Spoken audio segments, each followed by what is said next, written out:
What is up, ladies and gentlemen? It is Mike Lucas, a.k.a. Mikey McNuggets, coming at you guys on a Thursday afternoon. The Cleveland Cavaliers are up 2-0 on the Miami Heat, and Game 2 last night got a little too close for comfort. Let's just put it that way. Cleveland got off to a slow start offensively and then had a literally historic second quarter. In the second quarter alone, just that 12-minute stretch, the Cavs made 11 three-pointers. That's not just good for Cleveland. That is historic for Cleveland. The Cavs have never made 11 threes in a quarter before in a regular season game or in a playoff game. Now, a team making 11 threes has happened in a regular season game before. Cleveland isn't the first team to ever do it, but they are the first team to ever do it in a postseason contest. Cleveland ended up outscoring Miami 43-27 in the second frame to take a 17-point lead into halftime. Everything was rolling. Cavalanches were happening literally inside the arena for the first time ever. Cleveland dropped fake snow down from the sky after a Miami timeout midway through the second when Sam Merrill buried his second three in about 4 minutes to officially stamp the Cavalanche happening. It was a fun little gesture for the Cavs that capped off a fun 12 minutes of basketball, culminating in that 16-point quarter win. But the second half was a different story, a different story. Cleveland offensively got stagnant. They were, of course, going to regress to the mean, in some capacity. You're not going to make 11 threes a quarter. And for the game, Cleveland made 22 on the night, which means half of their makes came in that 1 12-minute span. The other 11 makes got spread out over 36 minutes. And in the third quarter, Cleveland got punked a little bit. And I'm not saying I am worried or concerned, but Miami is putting out the blueprint to how to get into Cleveland's head, disrupt them offensively, and cause problems for them defensively. Miami knew, backs against the wall. It is now or never. You know, the flight or fight adrenaline rush you get in certain situations. That was Miami in the locker room of Game 2, trailing the Cleveland Cavaliers, the number 1 seed in the East, 1-0 already and down by double digits. It was now or never. And they came out and played the next 8 to 10 minutes with the utmost intensity, as if it was Game 7, as if Miami lost last night, they would not see a Game 3. The series would not continue to Miami. And not only did they outscore Cleveland in the third quarter, they out-rebounded Cleveland in the third quarter. They out-hustled Cleveland in the third quarter. They had more deflections, steals, blocks, deflections. You combine that into one giant stat called stocks. They had more stocks than the Cleveland Cavaliers. And frankly, they outplayed the Cleveland Cavaliers. And then the fourth quarter started. And you would hope Cleveland has that championship mindset to snap out of it, say, okay, Miami, you got this a little tight. That 19-point lead turned to 13. 13 got cut to 8. 8 got cut to 6. It's not getting any closer than that. That didn't necessarily happen, at least right away. Miami cut into it even more. And eventually, with 4 minutes and 30 seconds left in the game, Donovan Mitchell checked back in and went superhero mode. He turned into Spider-Man. Spider was incredible, scoring 17 points in the fourth quarter alone. He was 5 of 7, from the floor in that final 8 minutes of the fourth quarter. You can't ask for your star to be better than Donovan was last night. It was one of those performances that you need, and you pay a guy $55 million a season to deliver. And it's not the first time Donovan's delivered in the clutch in the playoffs. It's just the most recent iteration to prove why Donovan is one of the best closers in all of basketball. But a couple big takeaways. In that stretch where Cleveland started to struggle, offensively, they just started missing shots. I thought they got stagnant. They stopped moving the ball, the backdoor cutting, the constant motion on offense. It all kind of came to a halt. They started playing a little too much isolation ball for my liking. They have guys that can make those shots. I just prefer, and I think Cleveland's at its best when they are moving and cutting and causing chaos and confusion on the defense. We got away from that. But if you're not going to make shots, because that's going to happen in basketball, you're going to miss shots, guys. It's a make or miss league. A lot of times the difference in the winner and a loser of a game is simply who made shots and who missed shots. It's that simple. But regardless, if you're missing shots, you can't let that impact your defensive effort. And the Cavs, when they started missing shots, could have keyword could, have negated the impact of going through a bit of a cold streak offensively by tightening up defensively and forcing Miami into tough looks, ending possessions after one shot by boxing out and corralling the defensive rebound, by turning Miami over and trying to get some transition opportunities. Instead, I thought Cleveland's defensive intensity dropped a little bit. Their effort dropped a little bit. Their execution dropped a large percentage, whatever number you want to use. And most importantly, they got bullied on the glass. And there was a stretch where Miami out-rebounded the Heat 18-3 between the middle of the third quarter and the start of the fourth quarter, about 2-3 minutes into the fourth quarter. And against Miami, you can get away with that. Against the better teams in the league, Boston for sure, OKC for sure, maybe Indiana, you're not going to be able to get away with having stretches of 6, 7, 8 minutes where you don't play well on either end of the court. You're going to go through lapses. That is natural. That happens. It is what it is. But you can't let it be extended to both ends at once. Now, after the game, Jason Lloyd of The Athletic, a colleague of mine at the Ultimate Cleveland Sports Show, said he was talking to Tristan Thompson. And Tristan mentioned the fact that championship teams have a guy, and he mentioned LeBron because Tristan obviously played with LeBron, won a championship with LeBron, that when that player, and we'll use LeBron for the example here, could feel the team just out of it, both ends of the court. The energy's not there. The gumption's not there. The execution's not there. Could calm everyone down, pull them to the side and say, all right, 3-4 minutes of bad basketball happens, but it's over. Let's get back into it. And I'm not saying Donovan can't do that. I'm not saying Evan or Darius or anyone on the Cleveland Cavaliers isn't capable of doing that. I'm saying last night no one stepped up and did it. Until the very end when Donovan Mitchell came up beyond clutch with 17 points in the fourth quarter. He's, by the way, the first Cavalier ever to score 17 points in a fourth quarter of a playoff game while making 4 threes and not missing a single shot from beyond the arc. So shout out to Donovan for doing that. But during that stretch in the middle of the third quarter to the early portions of the fourth, no one stepped up and took the reins and calmed down the entire cavalry and said, guys, it's okay. We're fine. We'll get back into it. Didn't happen.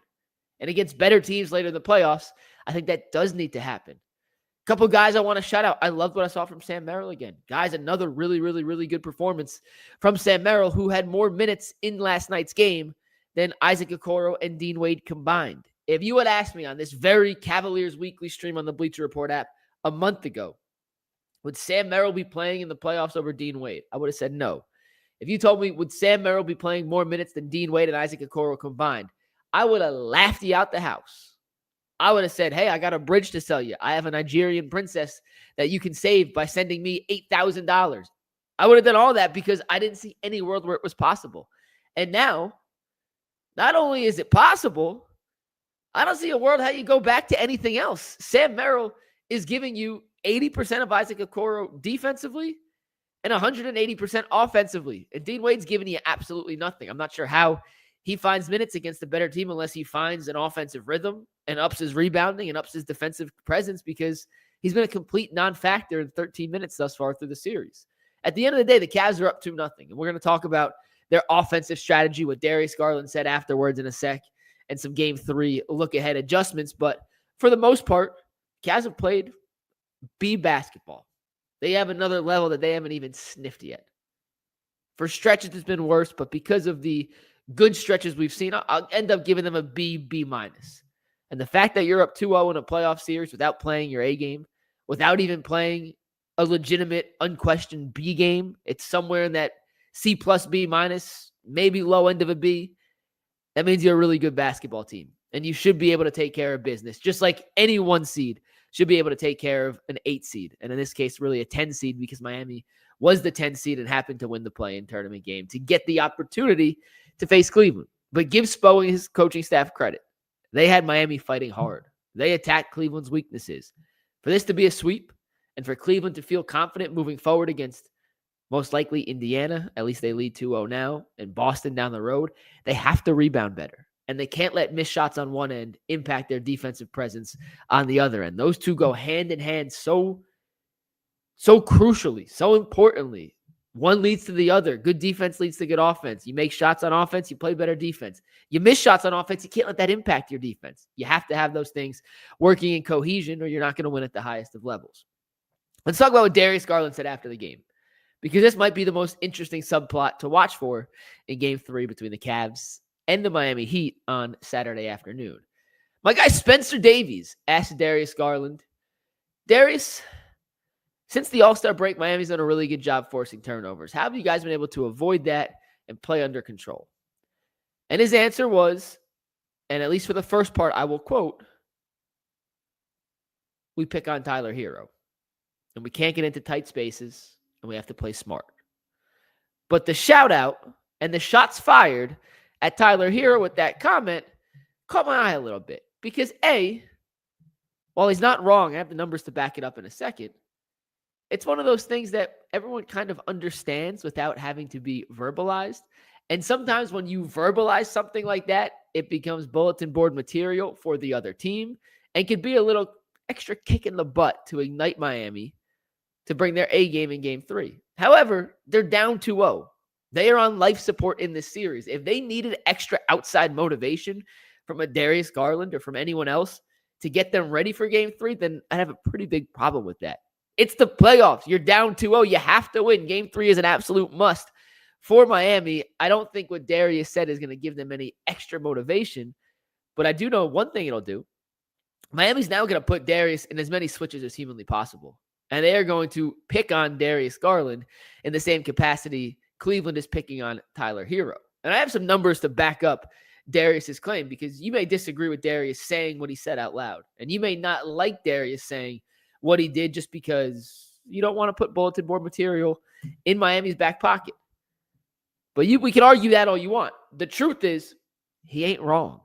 Through 2 games this series, Game 1 and Game 2 combined, the Cavs have put Tyler Herro in 50 different pick-and-roll defense situations. Sometimes as the screener defender, sometimes as the point of attack defender, going over screens, having to navigate through those screens. But all in all, the Cavs have put Tyler Herro in 50 pick-and-roll defensive situations. Excuse me for 1 second. I have to cough. My apologies. They have put Tyler Herro. Let me start over and say this again. In Games 1 and 2, the Cleveland Cavaliers have put Tyler Herro in 50 different pick-and-roll situations. More in Game 1 than Game 2, but combined in those 2 games, 50 pick-and-roll defensive situations. In those 50 possessions where Tyler Herro was involved in defending the Cleveland Cavaliers pick and roll, the Cavaliers are averaging 1.2 points per possession. If you are unfamiliar with what the baseline points per possession is, anything over 1 is good. Everything over 1.1 is very good. If you're at 1.2 points per possession against defensively, you are going to score in an NBA game like 140 points. Like, that's the equivalent. That is how effective Cleveland has been against Tyler Herro in these hunting situations. If you want the individual numbers, NBA.com does tracking data. Granted, it's not always perfect, but it's the best we have to go off of. According to NBA.com's tracking data, with Tyler Herro as the primary defender, Darius Garland is 6 for 10 from the floor. Ty Jerome is 5 for 6. Donovan Mitchell is 5 for 7. Yeah, there's a reason they're hunting Tyler Herro. Tyler Herro is not necessarily a terrible defender. I think he actually works pretty hard. He has to work so hard offensively that he, unlike most players where they rest on offense because they're working their butts off on defense, Tyler has to do the opposite. He's trying to catch his breath on defense, and Cleveland's not giving him that opportunity because they're putting him in pick and roll defense, switch defense, help responsibility, catching him in rotation every possession. And if they're going to continue to score 1.2 points per possession against the Miami Heat in any of these pick and roll scenarios where Tyler Herro is helping as one of the 2 defenders, they're going to run it 50 more times in Game 3 and then 50 more times in Game 4. I talked to Ty Jerome last week. I did a little sit-down interview with Ty, and he talked about why he's allowed to take floaters as opposed to some of the other guys who aren't allowed to take floaters on the team. And Ty said I shoot 60% on floaters. That means 6 out of 10 I'm making. If you go by per possession, 10 possessions, 12 points, it's 1.2 points per possession. 1.2, you remember that number?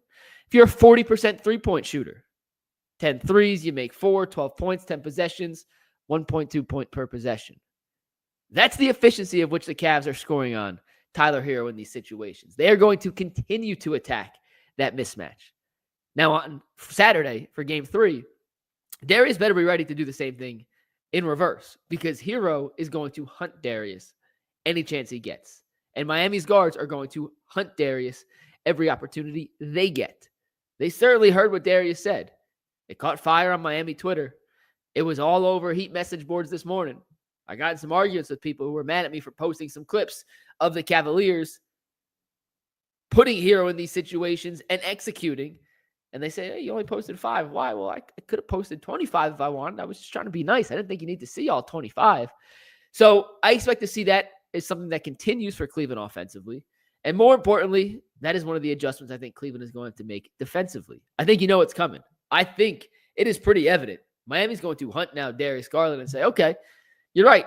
Tyler Herro can't guard you, but can you guard Tyler Herro? And the reality is the answer is probably not. Darius is a solid defender. He's a good enough defender. He competes. But Herro's really good. Like, Herro is legitimate 22, 23 point per game scorer in the NBA. And if you just look at the box score numbers, that's a regular 23 points. The truth, though, is Miami has no other scoring options. So he's working extra hard just to get the ball, even harder to get open, and even harder then to find a quality look. And he makes it at a pretty efficient rate. So Herro can score, and it's going to be a fun one-on-one battle on Saturday when these two teams clash for Game 3. Speaking of Game 3, one other adjustment I want to see Cleveland make in Game 3 is the continuation of Mitchell, Garland, Strus, and Jerome to feed the bigs down low on switches for a couple of reasons. A, they're just better than the Miami bigs. The Miami guards on switches. If Mobley or Allen catches it on the post, and we saw it twice in Game 2, we didn't see it at all in Game 1, I want Jared Allen with Davion Mitchell on his back going to work. He's either going to foul you or you're going to get a good look. Same thing with Evan Mobley. If the help comes, you kick out, but be aggressive first. Be a scorer first. Force Miami to collapse and then rotate to the kick out and then attack the rotation and then force a second rotation. And that's how you get good looks. But if Miami's going to continue to switch some of those high pick and rolls, instead of dancing with the big, I want to feed the house and let him attack the mouse. You've heard the saying, mouse in the house. Let Allen and Mobley eat. Another little tweak I would love to see on Saturday afternoon is if the Cavaliers are getting crushed on the glass, give me a few Tristan Thompson minutes. He has a very limited role in the playoffs. He's there as a mentor. He is there to help Evan and Jarrett and be the bully if things get nasty. Be the enforcer, let's call him. And I do think against better teams, I wouldn't risk it. But against Miami, who simply just does not have the firepower to keep up with Cleveland, throw him in there for a few minutes and let him get physical. And let him try and push Kel'el Ware and Bam Adebayo and Herro and Burks and Davion Mitchell and Wiggins around. Throw a bow. I'm not saying in a dirty way, but make sure you hit them. They're going to come into your paint, box out. Not in a dirty way. I'm not saying attack anybody. I'm saying you're allowed to be physical. You're allowed to make guys feel you. They can't cut unimpeded. Make them feel you. And if Miami is going to send 4 guys to the offensive glass, then you better get your behind into the paint and box a guy out. Too many times in Game 2, especially in that part of the game we talked about earlier where Cleveland was not nearly as effective on the glass as they should have been, you saw guys trying to leak out in transition.